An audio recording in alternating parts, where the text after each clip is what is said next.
भारतीय नागरिक सुरक्षा संहिता BNSS 2023 की धारा 63 अदालत द्वारा जारी किए जाने वाले सम्मन के प्रारूप यानी उसके स्वरूप और लिखावट के नियमों के बारे में बताती है। यह धारा यह तय करती है कि किसी व्यक्ति को अदालत में बुलाने के लिए भेजा जाने वाले कानूनी बुलावा पत्र सम्मन दिखने और बनने में कैसा होना चाहिए। सम्मन के मुख्य विषय। लिखित रूप। अदालत द्वारा जारी सम्मन हमेशा लिखित रूप में होना चाहिए, मौखिक बोलकर नहीं। नंबर 2, दो प्रतियों। सम्मन हमेशा दो प्रतियों डुप्लीकेट में तैयार किया जाना चाहिए। नंबर 3, हस्ताक्षर और मोहर। इस पर अदालत के पीठासीन अधिकारी, न्यायाधीश या अदालत द्वारा अधिकृत किसी अन्य अधिकारी के हस्ताक्षर होने चाहिए और उस पर अदालत की आधिकारिक मोहर लगी होनी चाहिए। इलेक्ट्रॉनिक माध्यम। नए कानून के तहत सम्मन डिजिटल हस्ताक्षर या एन्क्रिप्टेड इलेक्ट्रॉनिक संचार जैसे ईमेल या व्हाट्सएप के माध्यम से भी भेजा जा सकता है।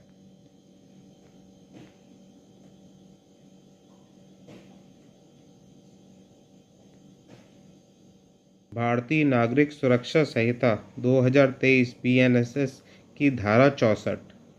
भारतीय नागरिक सुरक्षा संहिता 2023 BNSS की धारा 64 अदालत द्वारा जारी किए जाने वाले सम्मन की तामील, प्रारूप और पहुंचाने की प्रक्रिया से संबंधित है।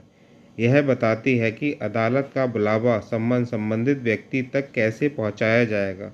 नोट: यदि आपका तात्पर्य बलात्कार के अपराध से जुड़े धारा से है तो वह नए कानून भारतीय न्याय संहिता BNS की धारा 64 के अंतर्गत आता है, ना कि BNSS के। भारतीय नागरिक सुरक्षा संहिता की धारा 64 के मुख्य बिंदु। नंबर 1, सम्मन पहुंचाने वाले अधिकारी। प्रत्येक सम्मन की तामील या तो किसी पुलिस अधिकारी द्वारा होगी या अदालत के किसी अधिकारी या अन्य लोक सेवक द्वारा।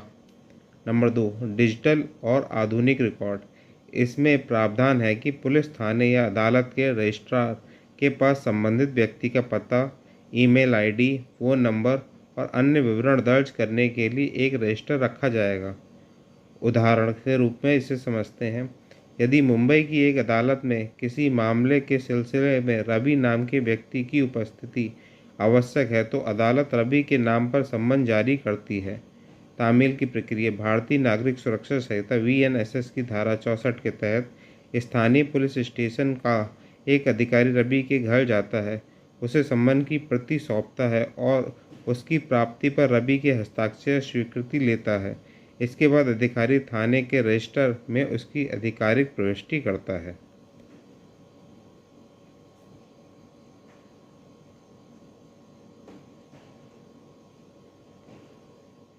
भारतीय नागरिक सुरक्षा संहिता 2023 की धारा 65। धारा 65 के अनुसार निगमित निकायों, फर्मों और सोसाइटियों पर सम्मन भेजने या उसके तामील करने के तरीके से संबंधित है। यह पुराने CRPC की धारा 63 के समकक्ष है। धारा 65 का मुख्य प्रावधान। जब किसी कंपनी, निगम, फर्म या रजिस्टर्ड सोसाइटी के खिलाफ अदालत में कोई सम्मन जारी किया जाता है तो उसे निम्नलिखित तरीके से पहुंचाया जा सकता है। नंबर 1, कंपनी या निगम के किसी निर्देशक, डायरेक्टर, प्रबंधक, मैनेजर, सचिव, सेक्रेटरी या अन्य प्रमुख अधिकारी को सीधे सम्मन देकर। नंबर 2, उस कंपनी या निगम के मुख्य कार्यालय के पते पर रजिस्टर्ड डाक द्वारा पत्र भेजकर। नंबर 3, डाक द्वारा भेजे गए मामले में सम्मन तब प्रभावी वैलिड माना जाता है जब वह साधारण प्रक्रिया के तहत उस पते पर पहुंच जाता है। आइए इसे उदाहरण से समझते हैं। स्थिति: मान लीजिए ABC प्राइवेट लिमिटेड नाम की एक कंपनी पर वित्तीय धोखाधड़ी का आरोप है और अदालत ने इस मामले की सुनवाई के लिए कंपनी को हाजिर होने का आदेश दिया है। तामील की प्रक्रिया। अदालत इस कंपनी के निर्देशक या सचिव के नाम पर रजिस्टर्ड डाक से सम्मन भेजता है। परिणाम: यदि वह रजिस्टर्ड पत्र कंपनी के आधिकारिक पते पर पहुंच जाता है तो कानूनन यह मान लिया जाएगा कि कंपनी को सम्मन मिल चुका है, भले ही कंपनी का कोई अधिकारी उसे लेने में आनाकानी करे।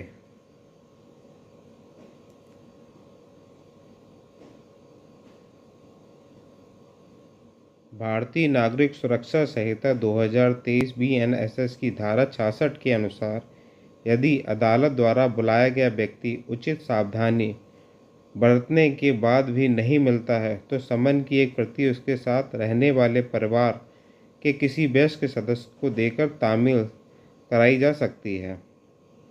मुख्य बातें। नंबर 1, वयस्क सदस्य। सम्मन घर के किसी ऐसे वयस्क समझदार सदस्य को दिया जा सकता है जो उसी पते पर अभियुक्त या गवाह के साथ रहता है। नंबर 2, रसीद पर हस्ताक्षर। सम्मन लेने वाले वयस्क सदस्य को पुलिस या तामील अधिकारी द्वारा मांगे जाने पर दूसरी प्रति के पीछे रसीद पर हस्ताक्षर करने होंगे। नंबर 3, नौकर शामिल नहीं। स्पष्टीकरण के अनुसार घर का कोई नौकर सर्वेंट इस धारा के अर्थ में परिवार का सदस्य नहीं माना जाता है। आइए इसे उदाहरण से समझते हैं। रवि को एक मामले में गवाही देने के लिए अदालत का सम्मन जारी हुआ। पुलिसकर्मी तामील अधिकारी रमेश के घर गया, लेकिन रमेश के घर पर नहीं मिला। वह घर से बाहर गया था।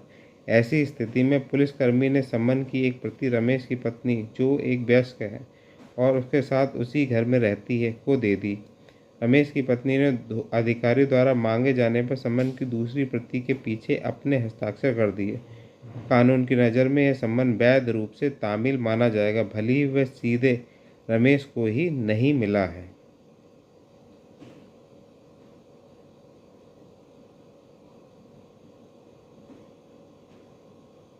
भारतीय नागरिक सुरक्षा संहिता 2023 की धारा 67।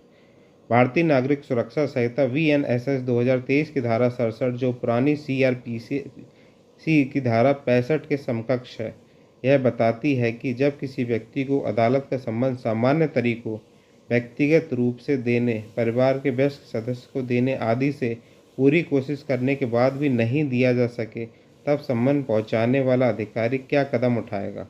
मुख्य प्रावधान। यदि धारा 64, 65 या 66 में बताए गए तरीकों से पूरी सावधानी बरतने के बाद भी सम्मन की तामील संभव न हो तो तामील करने वाला अधिकारी नंबर 1, सम्मन की 2 प्रतियों में से एक प्रति को उस घर या इमारत के किसी प्रमुख या दिखने वाले हिस्से पर चिपका देगा जहां वह व्यक्ति सामान्यतः रहता है या कारोबार करता है। नंबर 2, इसके बाद सम्मन को उस विधि पूर्वक पहुंचा हुआ मान लिया जाएगा।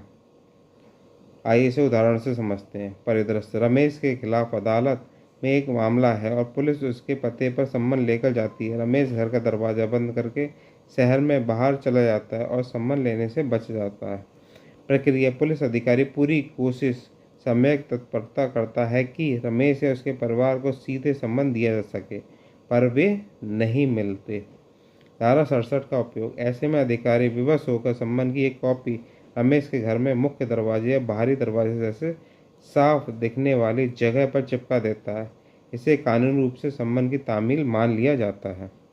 निष्कर्ष। इस प्रकार धारा 67 के तहत सम्मन का विधि पूर्वक तामील माना जाएगा, भले ही वह सीधे व्यक्ति को ना मिला हो।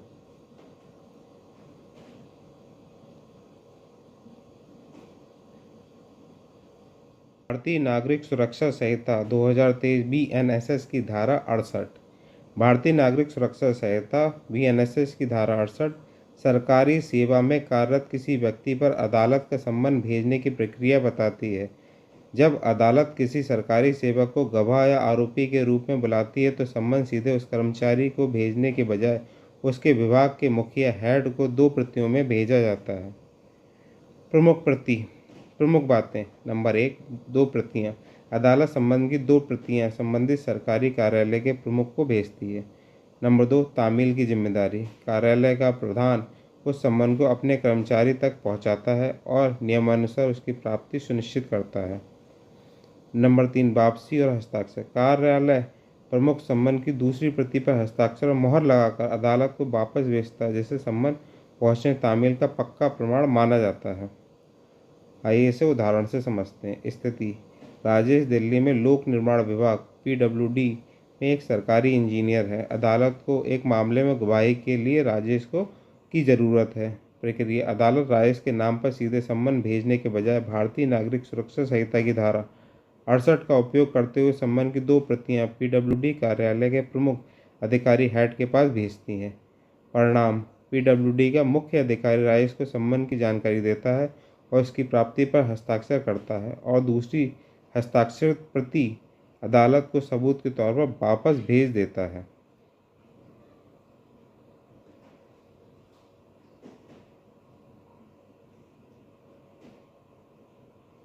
भारतीय नागरिक सुरक्षा संहिता 2023 बीएनएसएस की धारा 69। भारतीय नागरिक सुरक्षा संहिता बीएनएसएस की धारा 69 स्थानीय सीमा के बाहर सम्मन भेजने से संबंधित है। इस अनुसार यदि कोई अदालत किसी ऐसे व्यक्ति या गवाह को सम्मन भेजती है जो उसके अपने अधिकार क्षेत्र से बाहर दूसरे शहर या जिले में रहता है, तो वह अदालत सम्मन की 2 प्रतियां उस स्थानीय मजिस्ट्रेट को भेजती है जिसके क्षेत्र में वह व्यक्ति रहता है। नोट: यदि आपकी जिज्ञासा शादी के झूठे वादे या धोखे से यौन संबंध बनाने वाले फौजदारी अपराध से जुड़ी है, तो यह प्रावधान नई भारतीय न्याय संहिता बीएनएस की धारा 69 के अंतर्गत आता है। नीचे दिए गए बारे में विवरण दिया गया है। नंबर 1, भारतीय नागरिक सुरक्षा संहिता बीएनएसएस की धारा 69 अदालती सम्मन प्रक्रिया। नियम: जब अदालत का अधिकार क्षेत्र समाप्त हो जाए और दूसरे शहर में व्यक्ति को बुलवाना हो तो प्रक्रिया: जारी करने वाली अदालत सम्मन की 2 प्रतियों संबंधित स्थानीय मजिस्ट्रेट के पास भेजती है। उदाहरण: दिल्ली की एक अदालत को मुंबई में रहने वाले एक गवाह के पूछताछ के लिए गवाही पर बुलाना है। दिल्ली की अदालत सम्मन की प्रति मुंबई में स्थानीय मजिस्ट्रेट को भेजेगी, जो वह उस गवाह तक सम्मन पहुंचाना सुनिश्चित करेगी। भारतीय नागरिक संहिता की धारा 69 छल कपट या शादी का झूठा वादा से संबंधित है। प्रावधान: जो कोई अपनी पहचान छिपाकर या नौकरी तरक्की को झूठा झांसा देकर या बिना इरादे के शादी का झूठा वादा करके किसी महिला का शारीरिक संबंध बनाता है तो बलात्कार की श्रेणी में नहीं आता, उसे 10 साल तक की जेल और जुर्माना हो सकता है। उदाहरण: एक व्यक्ति ऐसी महिला को यह झूठा और इरादतन भरोसा दिलाता है कि वह उससे शादी करेगा। इस आधार पर वह उसके साथ संबंध बनाता है, जबकि शुरुआत में ही उसकी शादी करने की कोई नीयत नहीं थी। यह कृत्य बीएनएस की धारा 69 के तहत अपराधी माना जाएगा।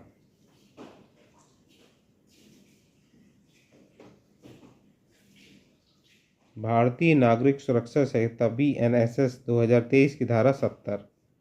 भारतीय नागरिक सुरक्षा संहिता बीएनएसएस की धारा 70 पुरानी सीआरपीएस पीसी की धारा 68 के समान स्थानीय सीमाएं के बाहर भेजे गए सम्मन की तामील प्रारूप सूचना पहुंचाने के सबूत या प्रमाण से संबंधित है, जब उसे तामील कराने वाले अधिकारी अदालत में स्वयं मौजूद ना हो। मुख्य बातें: नंबर 1, शपथ पत्र: यदि सम्मन अदालत के अधिकार क्षेत्र से बाहर भेजा गया है और तामील करने वाला अधिकारी सुनवाई के वक्त कोर्ट में हाजिर नहीं है, तो मजिस्ट्रेट के समक्ष किया गया शपथ पत्र इस बात का सबूत माना जाएगा कि सम्मन मिल गया है। नंबर 2, सम्मन की प्रति: उस शपथ पत्र के साथ सम्मन की दूसरी प्रति जिस पर सम्मन पाने वाले के हस्ताक्षर स्वीकृति है संलग्न करके कोर्ट को भेजी जा सकती है। नंबर 3, इलेक्ट्रॉनिक माध्यम: इलेक्ट्रॉनिक संचार जैसे ईमेल या डिजिटल माध्यम से भेजे गए सम्मन को भी इस धारा के तहत वैध प्रमाण माना जाता है। नंबर 4, सच्चाई की उपधारणा: इस शपथ पत्र में लिखी गई बात तब तक सही मानी जाएगी जब तक कि उसके गलत होने का सबूत ना मिल जाए। आइए इसे उदाहरण से समझते हैं। परिस्थितियों का उदाहरण: मान लीजिए दिल्ली की एक अदालत में मुंबई में रहने वाले एक गवाह को गवाही के लिए सम्मन भेजा। मुंबई के पुलिसकर्मी ने वहां जाकर गवाह को सम्मन दे दिया। धारा 70 का उपयोग: जब वह दिल्ली की अदालत में सुनवाई की तारीख आती है तो मुंबई का वह पुलिसकर्मी दिल्ली कोर्ट में व्यक्तिगत रूप से उपस्थित होने में असमर्थ है।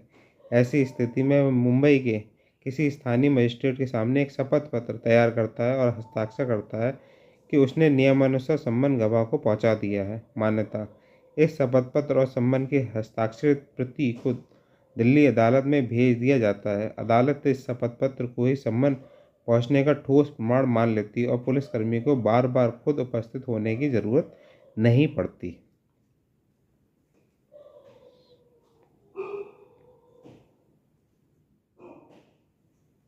भारतीय नागरिक सुरक्षा संहिता बीएनएसएस 2023 की धारा 71। भारतीय नागरिक सुरक्षा संहिता (VNSS) की धारा 71 गवाहों को भेजे जाने वाले सम्मन पर डाक या इलेक्ट्रिक माध्यम जैसे ईमेल या डिजिटल संचार से तामील सूचना पहुंचाने करने की प्रक्रिया से संबंधित है। यह न्यायालय को पारंपरिक तरीकों के अलावा आधुनिक तकनीक का उपयोग करके गवाह तक सम्मन पहुंचाने का अधिकार देता है। मुख्य बातें: न्यायालय सामान्य सम्मन भेजने के साथ साथ गवाह के पते पर पंजीकृत डाक या इलेक्ट्रॉनिक संचार द्वारा भी सम्मन भेज सकता है। लागू स्थान: यह नियम उस स्थान के लिए लागू होता है जहां गवाह सामान्य रूप से रहता है या काम करता है। उद्देश्य: इसका उद्देश्य गवाहों तक समय पर सूचना पहुंचाना और अदालती कार्रवाई में देरी रोकना है। आइए इसे उदाहरण से समझते हैं। परिस्थितियाँ: दिल्ली की एक अदालत में एक ठगी के मामले की सुनवाई चल रही है। इस मामले में जयपुर का रहने वाला एक व्यक्ति मुख्य गवाह है। कार्रवाई: भारतीय नागरिक सुरक्षा संहिता (VNSS) की धारा 71 के तहत अदालत पारंपरिक पुलिस अधिकारी के जरिए सम्मन भेजने के अतिरिक्त उस गवाह को उसके घर के पते पर पंजीकृत डाक और उसके आधिकारिक ईमेल या डिजिटल माध्यम से सम्मन की एक प्रति भेजती है। परिणाम: गवाह को जब उसकी ईमेल या डाक प्राप्त हो जाती है और वह उसकी प्राप्ति की पुष्टि करता है तो कानूनन उस सम्मन की विधिवत तामील गवाह तक पहुंच हुआ मान लिया जाता है।